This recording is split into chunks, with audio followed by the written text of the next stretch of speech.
pouco sobre a importância da gente trabalhar a questão da adolescência e da infância no consultório. A gente viu uma necessidade muito grande de fazê-lo, por conta da incidência, a gravidade do mal-estar que a gente observa na nossa sociedade. Então, tanto no consultório, a gente pega isso, né? Eu não atendo tantos jovens ou crianças, mas eu acabo fazendo supervisão de muitos casos. A Marta atende muitos, a Zilma atende muitos. Então, a gente viu uma necessidade muito grande de fazer algo a partir do que se observa na clínica, justamente para entender melhor o processo. A gente está vivendo uma revolução muito forte em termos de comportamentos, em termos de sintomas que a gente vem observando. Vocês comentaram, né? O Ivan Capelato já menciona vários deles, né? Não só ele, tem o livro da Edin também falando da geração Z, do jeito desses jovens se portarem.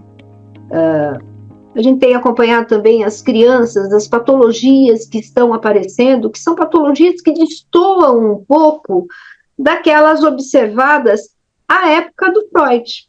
Evidente, Freud não cuidou de crianças, né? Mas a filha dele, sim, Anna Freud, Melanie Klein, o Donald Winnicott, e aí o pessoal mais contemporâneo, né? A Berasturi, a Françoise Doutor, cuidaram de crianças e jovens, escreveram muito a respeito. O próprio que escreveu, o Outeiral, que escreveu sobre o adolecer, né, adoecer, né, o adolescente adoecido. E a gente vai aprendendo muito a partir dessas mudanças observadas na vida, na sociedade, nessa nossa contemporaneidade. Então, sobre isso, né, nós estamos montando o curso. Não vamos esquecer os clássicos, vamos falar bastante sobre os clássicos, casos clínicos, inclusive, mas a grande tônica vai ser a clínica contemporânea, o que a gente tem observado no consultório, para entender esse fenômeno e para aprender a manejar de uma maneira mais adequada o que tem vindo e o que está por vir. Sabe-se lá o que está por vir. Tem mais essa, né?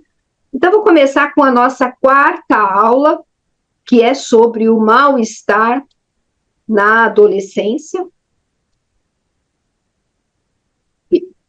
Pegamos 4 casos, possíveis sintomas. A gente não pretende aqui varrer todos os casos, impossível, tem muita coisa.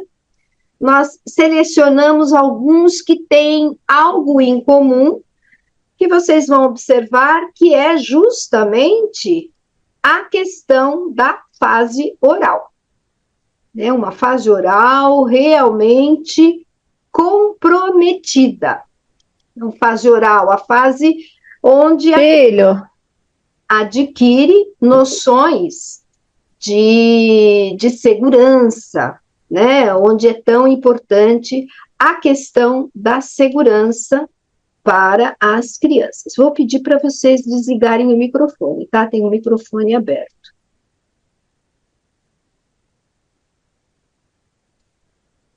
Então, vamos lá. Os esconderijos das emoções, né? É esperado. A gente sabe que a adolescência é uma fase de transição, né? A criança está começando a se voltar para outros interesses e deseja agora sair do ninho e se conectar mais com a turma. Então, é esperado nessa fase de transição que sensações que estavam adormecidas, porque no período de latência há uma redução dos impulsos ligados à sexualidade. Não estranhem, Freud, quando fala da sexualidade infantil, ele está falando sobre a noção de prazer, tá? Então, a criança vem desenvolvendo o prazer ao longo das fases pré-genitais. No período de latência, ela dá uma segurada nesse seu desejo mais egóico e se volta para o empático, se volta para a conexão com o outro. Ela aprende a sublimar ali, ela está entrando na escola, né? Período de latência, 6 anos, 7 anos, vai até 11, 12. Ela está entrando na escola, então ela aprende a sublimar pela brincadeira, ela aprende a se colocar no lugar do outro. Então é uma fase de adormecimento desse lado mais egóico, desse lado mais narciso, que volta com toda a força a partir da puberdade, que é o momento biológico da transição, né? A primeira menstruação na menina, a primeira ejaculação no menino, mas a adolescência está descolada da puberdade. Puberdade é biológica. A adolescência, ela tem impactos do social também. Então, o adolescente, hoje em dia, segundo o Outeiral, a adolescência começa a acontecer um pouco antes da puberdade. Já foi diferente. Na década de 80, a puberdade vinha e só depois da adolescência aparecia a sensação de querer se voltar para o mundo, a imposição dos desejos novamente, o furor dos hormônios. Vinha depois da puberdade. Hoje em dia acontece o contrário. Então, é muito natural a adolescência já começar a despertar por volta dos 10 anos. Então, a criança já começa a entrar na adolescência, ainda que não tenha entrado na puberdade. Então, aquelas sensações que foram adormecidas na latência, elas vêm a furo. Furor dos hormônios, o desejo de pertencimento para além do ninho, sair daquela questão do núcleo mais familiar. E quem vive em lares ajustados, sem traumas recorrentes, sem excessos ou faltas no processo educacional, esses já têm de largada melhores condições emocionais de enfrentar esse momento que é singular, que é angustiante, sem dúvida alguma. Já faz tanto tempo, pelo menos para mim, que passei pela adolescência, por esse processo, já faz tanto tempo que a gente esquece. Mas é sempre muito angustiante. Então, quem já tem melhores condições emocionais enfrenta essa largada de uma maneira um pouquinho mais tranquila, não sem percalços, mas um pouquinho mais tranquila nesse caminhar rumo ao universo adulto. E lembrando aqui uma frase do Donald Winnicott, ele diz assim: para nós nos conhecermos, é preciso nos separarmos. E para nos separarmos, precisamos de uma mãe saudável, que nos permita ser sem ela. E aí, complementando com uma fala do Lacan, e de um pai que interceda neste sentido. Quando então, e só então, nós passamos a nos diferenciar deles, desses pais, suficientemente bons, e nos tornamos nós mesmos. Então, é preciso ter esse afastar dos cuidadores para que essa transição possa acontecer de uma maneira mais tranquila, mais facilitada. Agora, vamos pensar em os lares habitados por pais despreparados para lidar com seus filhos, ou por falta de cuidados, desatentos, sem ter para dar. Não é por falta de vontade, porque não tem, né? E que acabam gerando os magros de provisão, ou seja, os indivíduos carentes, desorientados, emocionalmente desamparados. Mas também outro fenômeno paralelo ocorre: o excesso de cuidados que faz com que os jovens, né, a criança nesse processo, também tenha dificuldades de se colocar, porque não foram preparados para tal, se tornam mais inseguros. São os gordos de provisão, que são inseguros, porque lhes faltou oportunidade para exercitar as habilidades. São dependentes emocionais deste grande outro. No caso, o grande outro, a gente está falando, no caso, a figura materna, que pode ser o pai ou a mãe, tá? A função materna é a função que faz o banho de linguagem, que acolhe, que acarinha, que cuida. Essa é a função materna, e nós precisamos da função materna. Mas nós também precisamos da função paterna, aquele que intercede. E, de regra, função materna costuma ser exercida pela mãe, mas nem sempre, pode ser o pai. Função paterna costuma ser exercida pelo pai, mas nem sempre, pode ser a mãe. Ou pode ser um outro parental qualquer, ou pode ser a mesma figura. A mãe, ora faz função materna, ora faz função paterna. E tudo certo, o equilíbrio é importante. O que não deve acontecer é só função materna, ou só função paterna, porque aí gera consequências. Então, adolescentes, naturalmente, são sujeitos desejantes, ou seja, são sujeitos naturalmente confusos, são sujeitos inexperientes, por vezes desencantados, ansiosos, inseguros, cheios de interrogações, angustiados, muitos deles implicados em neuroses familiares.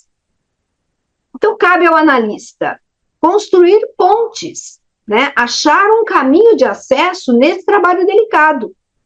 É esperado, entre os jovens e seus pais, um certo distanciamento. Esgarça as diferenças intergeracionais. É natural que isso aconteça. De novo, lembrando a frase anterior. Para eu me separar do outro, eu preciso que o outro recue um pouco também, me dê espaço. Só assim eu vou me constituir como sendo eu mesmo. Então, é natural que essas diferenças apareçam e que é importante que elas apareçam. É importante que isso aconteça mesmo. Só que esse esgarçamento tende a ser tanto maior quanto mais frágil for o alicerce dessa estrutura familiar. E esse trabalho do analista, ele se intensifica quando há fome de identificações. A criança vai se identificando com seus cuidadores. Tem horas que ela se identifica, tem horas que ela não se identifica. E assim ela vai formando os seus padrões do ideal de ego e do ego ideal. Primeiro, ela imita o ego ideal dos pais, para depois questioná-los lá na frente. E também absorve o ideal de ego dos pais, para também depois fazer um trabalho para ajustar o que é dela e o que é do outro, o que é dela e o que é dos pais. Quando há falta de identificações, o trabalho analítico fica bem mais delicado. Falta de identificações indica que os adultos suficientemente bons não apareceram para funcionarem como espelho. Então, esses jovens ficam sem referências. Nesse caso, o manejo clínico assume contornos bem mais intrincados. E na tentativa de ajudar esses jovens a vencer o desamparo decorrente dessas falhas vivenciadas na infância, é justamente esse o trabalho do analista, tentar ajudá-los. Então percebam que o trabalho é um pouco diferente daquele realizado com adultos. Quando isto acontece, este é um solo fértil para patologias típicas do narcisismo. O que quer dizer patologia típica do narcisismo? Patologia típica da dependência do outro. Narcisismo, nesse contexto, é isso.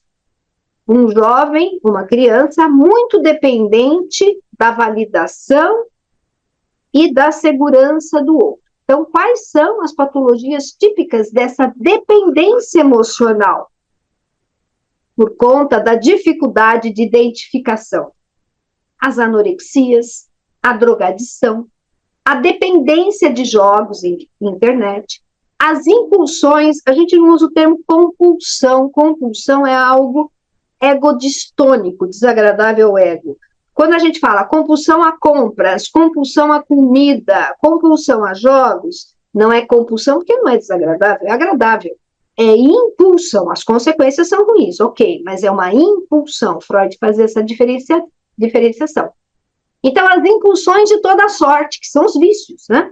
As escoriações, a falta de iniciativa e propósito, em muitos casos, porque essa dependência gera um retraimento, gera um medo, gera receio, gera falta de vontade de empreender, de avançar, gera uma vontade de ficar quietinho no cantinho, fazendo o que gosta, dentro do princípio do prazer, qual criança. Resultantes de uma identificação mal operada com a figura de autoridade. Porque como é que a gente combate isso na criança? Estabelecendo regras, e as regras são importantes. Agora não é hora de brincar, agora vamos estudar, depois você brinca. Essas regras são fundamentais na vida e vão ajudar o indivíduo a gerenciar o seu tempo de uma maneira mais adequada. Quando isso falta, esses indivíduos se mantêm presos no território materno, onde tudo pode. Materno idealizado. E quando eu falo onde tudo pode, não significa que a mãe o tempo todo faz função de mãe. Muitas mães, em vários momentos, fazem função de pai. A gente está falando da função de mãe, que é acolher, que é o banho de linguagem, que é proteger, que é funcionar. Então, isso em excesso é ruim, é negativo. Aprisiona. E leva esses indivíduos a sugar do outro o néctar da existência, sobrevivendo dependente. Então, Freud vai falar o seguinte, a gente viu vários sintomas ali, anorexia é sintoma, bulimia é sintoma, dependência química é sintoma, né, como o alcoolismo, é sintoma, transtorno alimentar, impulsão alimentar, é sintoma. Para Freud, o sintoma é uma tentativa de cura, é uma resposta possível que o sujeito confere a seu mal-estar. E enquanto tentativa de cura, jamais deixará de ser o parceiro do sujeito. Pois bem, cabe ao analista trabalhar para ajudar a encontrar a sua solução de compromisso mais compatível com a vida, de modo singular para cada indivíduo. Ou seja, já que é para ter sintoma, vou escolher aquele que menos prejuízo traz a mim e ao outro. Assim, o sintoma que caracteriza a neurose pode até ser uma solução ruim, mas é a forma que o sujeito encontrou para lidar com a angústia, enquanto não achar uma solução melhor para saber com seus recalques. Então, é hora da gente começar a estudar para ver soluções melhores para nos havermos com os nossos recalques, com os nossos assuntos mal resolvidos. Então, vindo de Freud para cá, Freud falava dos neuróticos clássicos, ou seja, quem é o neurótico clássico? É aquele que aceitou o interdito, onde houve castração, houve a lei, né? Esse é o neurótico clássico. Ele aceitou o interdito e ele sofre, porque ele tem que se haver com a lei. O que a gente observa na atualidade não é a incidência de neuroses clássicas, mas sim o crescimento de patologias ligadas à força da pulsão, decorrente de um ego que é incapaz de suportá-la. Não suporta a força da pulsão porque não se conecta com o superego, porque está preso, porque está imaturo, porque não foi treinado, não ganhou musculatura para lidar com o desagradável. Ele não foi treinado do processo educacional, foi poupado demais. Não houve o interdito.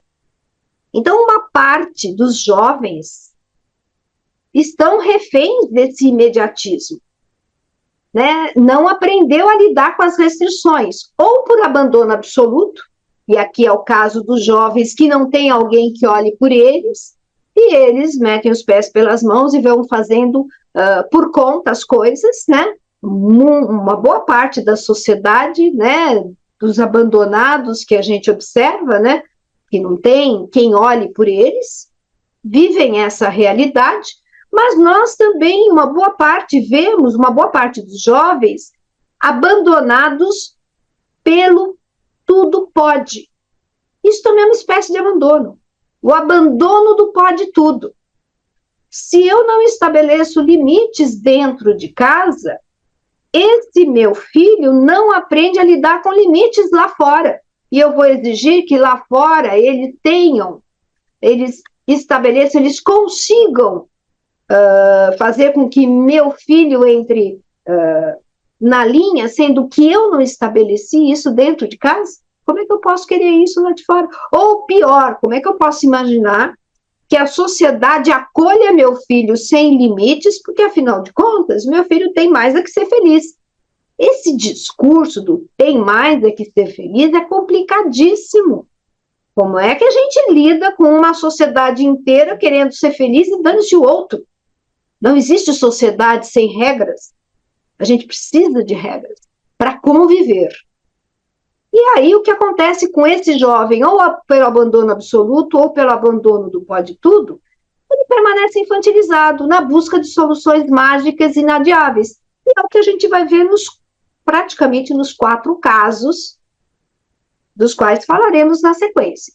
Vamos ver alguns tipos de mal-estar associados a essa fase oral, da deficiência na relação com essa figura materna. A impulsão alimentar. É uma moção pulsional, ou seja, é inconsciente, é um desejo, olha a força da pulsão, o indivíduo não se contém, ele fica voraz. Então é uma neurose impulsiva, quando ela é crônica, né? Impulsiva, porque o indivíduo não consegue deixar de comer quando o buraco é de uma outra ordem, a fome é de uma outra ordem, né? E também mistura do abandônico, porque tanto aquele onde houve falhas no processo da fase oral, quanto aquele que recebeu excesso de provisão na fase oral, ele se sente abandônico, porque ele quer mais, ou porque falhou, ou porque veio demais, e fica insaciável. Insaciável nesse contexto mesmo, nesse sentido. É um total descontrole emocional, a impulsão alimentar, no limite leva à obesidade mórbida, uma ansiedade voraz ligada à fase oral. Mas temos um outro tipo de mal-estar associado à fase oral, que é a bulimia. O que é a bulimia? Tem uma parte que é a ansiedade voraz ligada à fase oral. Um desejo insano de comer. Essa é a primeira fase, né? Essa moção pulsional para aplacar a ansiedade. Mas tem a fase 2. Existe uma culpa por ter se permitido. Então, o indivíduo vai tentar mitigar os excessos, né? Eliminar os excessos. Eliminar, inclusive, amenizar as consequências desse seu descontrole. E acontecem de 2 maneiras. Tem a purgação completa, então o indivíduo provoca vômitos, né? Pode praticar um jejum leve, também exercícios. E o tipo 2, que a gente nem percebe, porque no tipo 1, com a purgação completa, as marcas ficam aqui, as marcas do vômito, né? Porque é ácido, né? O suco gástrico é ácido, então fere essa região, fere a região dos dentes, né? Cáries, o céu da boca. Aqui as marcas na mão para forçar o vômito, então fica com calos nessa região. Então, o tipo 1 a gente percebe mais facilmente, só por isso, porque não tem grandes variações de peso, porque tem a farra, mas tem a purgação, então não é tão visível em termos de variação de peso. A gente observa as marcas da bulimia no tipo 1, mas no tipo 2 a gente não percebe. No tipo 2 são os ratos de academia, não estou dizendo que todo rato de academia é bulímico, mas muitos bulímicos são ratos de academia, porque eles vão fazer exercícios pesados, muitas caminhadas, para compensar o desajuste, o descontrole, a farra. Temos, então, a anorexia, que é uma patologia muito mais severa, são longos jejuns, fortes, pesados, com perda significativa de peso. Na bulimia não tem perda significativa de peso. Aqui é perda significativa e o corpo em negativo. Ou seja, o corpo está invertido, a pessoa está magérrima e se vê, né, olha a alucinação, ela se vê gorda no espelho. É um controle absoluto aqui. A criança que foi controlada demais de pequenininha, chega na adolescência, ela consegue dar um basta, agora ela se sente forte, capaz de controlar algo na vida, pelo menos, que é essa dieta restritiva. E aí nós temos alguns tipos. O tipo 1 da anorexia, para de comer, só isso. Nossa, mas era uma criança tão obediente, tão boazinha, de repente entra na adolescência e para de comer. Para de comer. Tem que investigar como foi essa infância toda dela. O buraco está lá atrás, nessa relação com a mãe. O tipo 2, uma purgação sem vômitos, por conta da estética. É a anorexia das modelos. De modelos, nutricionistas, esteticistas. A pessoa está magérrima, mas ela faz isso, inclusive ela se inclui num reduto onde isso é validado. Então, as modelos, né? Ela já vai para esse ambiente, porque lá, inclusive, é cobrado até, né? Que seja magérrimo. O tipo 3, aí sim, é a anorexia com momentos bulímicos, de vômito, mas com forte perda de peso. Então, percebam que existe na bulimia, tem um leve jejum e tem os vômitos no tipo 1. No tipo 3 da anorexia, existe um jejum pesado, forte, corpo magérrimo, e tem também indução de vômitos. E o tipo 4, onde a anorexia é sintoma de uma doença mais grave. O sujeito para de comer porque ele acha que a comida está envenenada. E ele fica dias, semanas sem comer, porque para ele a comida está envenenada e ele vai perdendo peso, fica magérrimo, mas percebam aqui que a anorexia é consequência de uma patologia de fundo muito mais forte. E a adição por substância também é um tipo de mal-estar associado à fase oral. É uma moção funcional crônica, ela substitui o desejo de saciedade plena, né, com resgate da sensação de entrega do viver. Total descontrole emocional, igual na impulsão alimentar, igual na bulimia. E para vencer uma profunda insegurança, o sujeito busca formas de se alienar, porque na adição por substância tem um desligar-se. Diferente da impulsão alimentar, que não tem um desligar-se, a pessoa até assiste, é como se ela estivesse assistindo de fora, ela mesma comer de forma voraz e insana. Mas na adição por substância, a substância em si oferece uma possibilidade da alienação, da anestesia. É o bebê no repouso máximo, né? Olha, volta à fase oral. Então, a anorexia, decorrência de uma mãe intrusiva que não respeitou o tempo do bebê e nem estabeleceu vínculos. Isso a teoria nos mostra. Na bulimia, na impulsão alimentar e na adição por substância. O sujeito não suportando o adverso, porque ele não foi treinado para tal, ele retroage à ilusão de plena saciedade. Quando a saciedade foi plena? Em alguns momentos, talvez, lá com a mãe, o amamentando, o acolhendo, o pegando no colo, né? E tentativas de mitigar o exagero, no caso da bulimia, nenhuma tentativa de mitigar exageros, no caso da impulsão alimentar, e a alienação, anestesia, no caso da dependência, da drogadição. Comum entre essas patologias, uma fragilidade psíquica, uma dependência emocional ao objeto primário idealizado, porque de repente a mãe nem foi assim. Às vezes a mãe faltou e ele colocou a idealização no lugar. por excessos ou por falhas. Projetada no ato de se drogar e se alimentar, ou de negar o alimento, e riscos de complicações clínicas. Pois bem, no limite da impulsão alimentar, nós observamos a deformação do corpo. Vejam como essas patologias, elas se revelam no corpo. Então, no limite da impulsão alimentar, a deformação do corpo. Na bulimia, perda de peso não significativa por conta da farra e a punição e as marcas que ficam no corpo. Na anorexia, a negação do alimento que culmina num corpo invertido, pulsão de morte. O indivíduo vai à beira da morte e muitas vezes morre por inanição.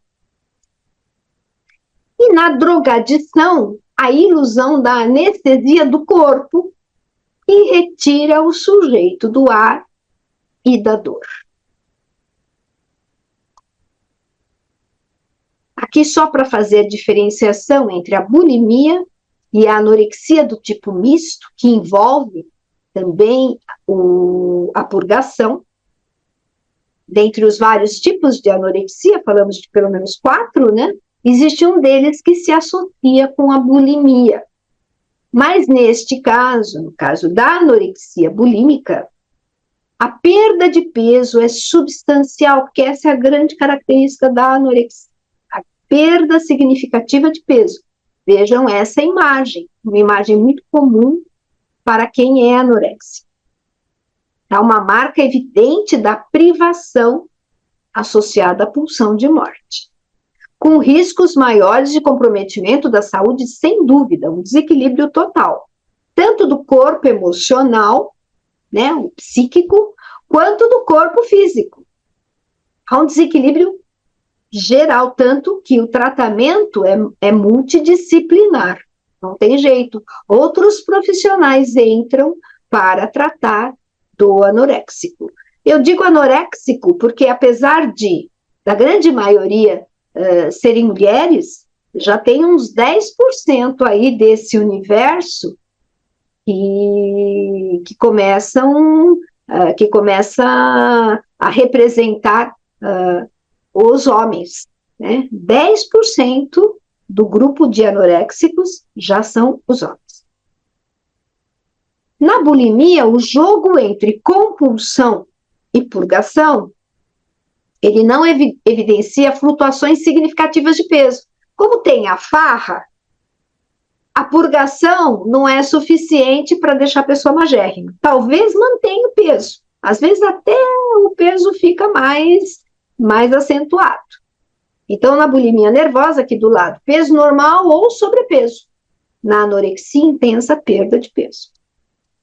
Às vezes passa despercebido, a depender da forma que o sujeito encontra de aliviar sua culpa pelos excessos, né, dessa ingesta, que é sempre voraz, sempre insana, ingesta de alimentos. Ela é mais visível na purgação via vômitos, que deixa marcas no rosto e no dorso das mãos. E ela é menos visível em outras formas de purgação, a incluir exercícios físicos extenuantes. E olha a diferença aqui interessante. A anorexia nervosa, as meninas são mais introvertidas e tímidas. Os meninos, os anoréxicos, mais introvertidos e tímidos. Na bulimia nervosa, são mais extrovertidos e expansivos. Negação da fome na anorexia. Refere sentir fome na bulimia, mas se segura, vai? Mas o jejum não é tão pesado assim. Na anorexia nervosa, pouco ou nenhuma atividade sexual. A relação com a sexualidade é muito ruim. Na bulimia, nem tanto. A relação com a sexualidade é mais normal. Na anorexia nervosa, morte pela desnutrição e suicídio. Na bulimia, às vezes, pode ter, sim, morte por hipocalemia. Ou suicídio também. Comum nas duas, esse grau intenso de masoquismo, porque passar fome é masoquismo puro mesmo, né?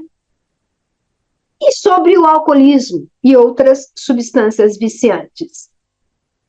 Adictos são pessoas predispostas a reagir de maneira específica aos efeitos do álcool, da cocaína, da maconha, da morfina, na tentativa de satisfazer um desejo oral do bebê arcaico lá de trás e de se desligar de quebra, né? Atendendo necessidades de segurança e provisão de autoestima. Ou porque foram fornecidas em excesso na fase oral e eles permanecem nessa busca incessante do quero mais, ou porque foram profundamente escassos e os aprisiona neste lugar. A desestruturação psíquica que precede o vício, a origem e a índole desta adição não são determinadas pelo efeito químico da droga, mas pela estrutura psíquica do paciente que busca o apoio na droga. Quem se torna adicto? Pessoas que atribuem ao efeito da droga o papel de provedor de segurança.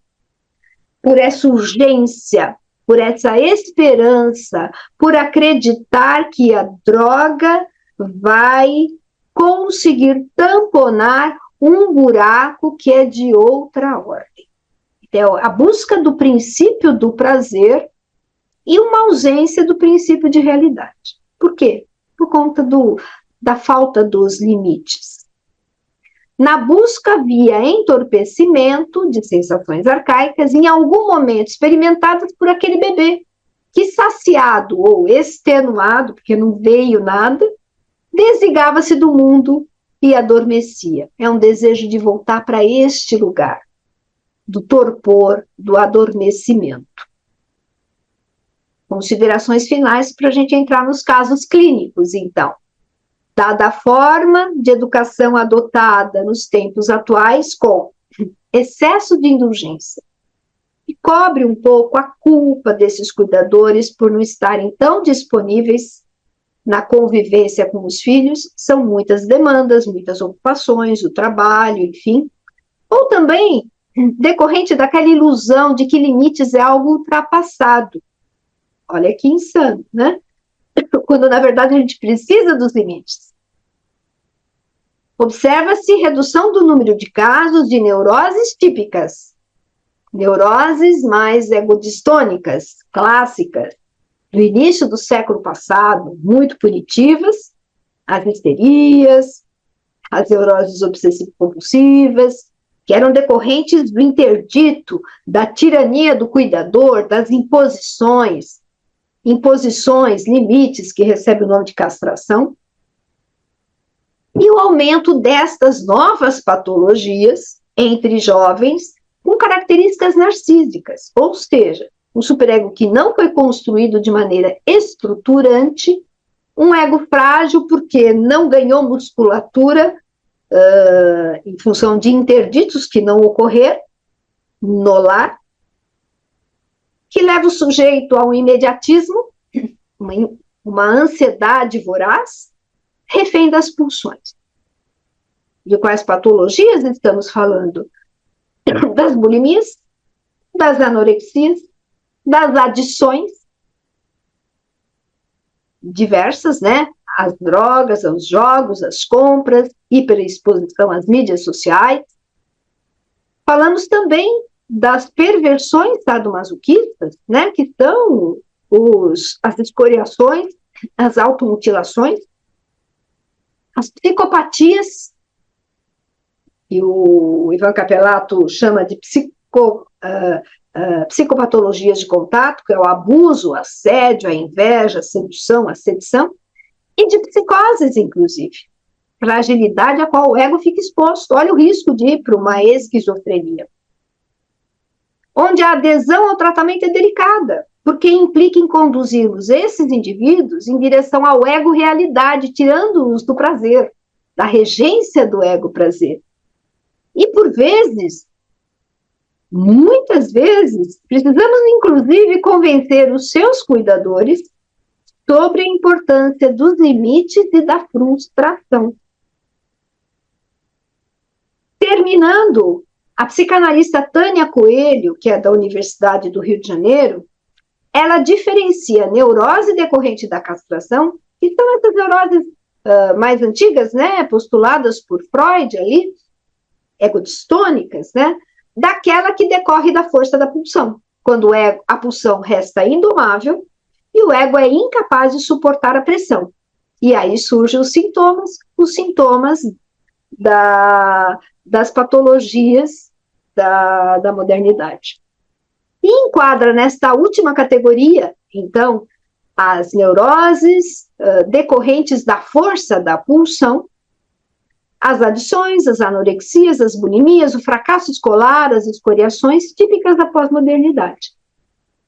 E qual a causa por trás? Reforçando, falta de preparo do sujeito para lidar com as frustrações da vida, já que ele se acha ainda preso ao objeto primordial. Essa mãe, muitas vezes idealizada, não foi nem a mãe real.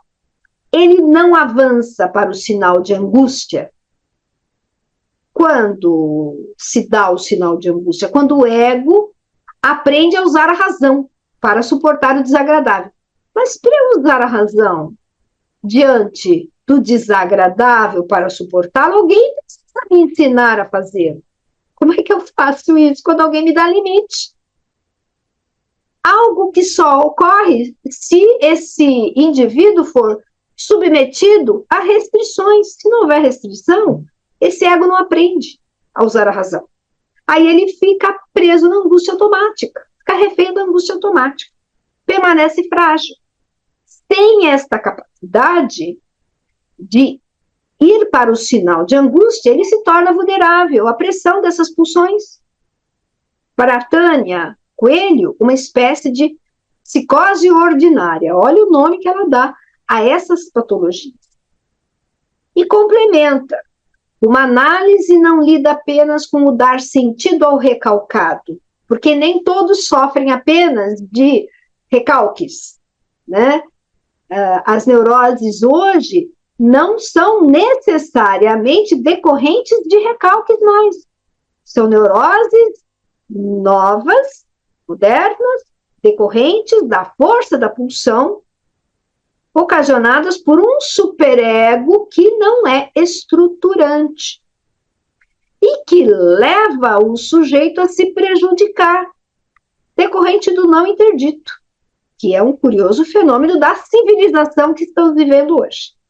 Papel do analista da atualidade, para além do interpretar o que está recalcado, emprestar consequências, fazer devolutivas, né? Levar o sujeito a pensar a respeito. Aonde vai te levar essa sua atitude? Ajudar o sujeito a construir uma narrativa, ele perceber, meu Deus, mas por que eu estou me expondo desta forma? Muitas vezes nem ele tem noção. Tão envolvido que ele está, tão refém da força dessas pulsões. É esse o nosso papel enquanto analistas de jovens. Emprestar consequências, principalmente. Ajudá-los a enxergar o que se passa.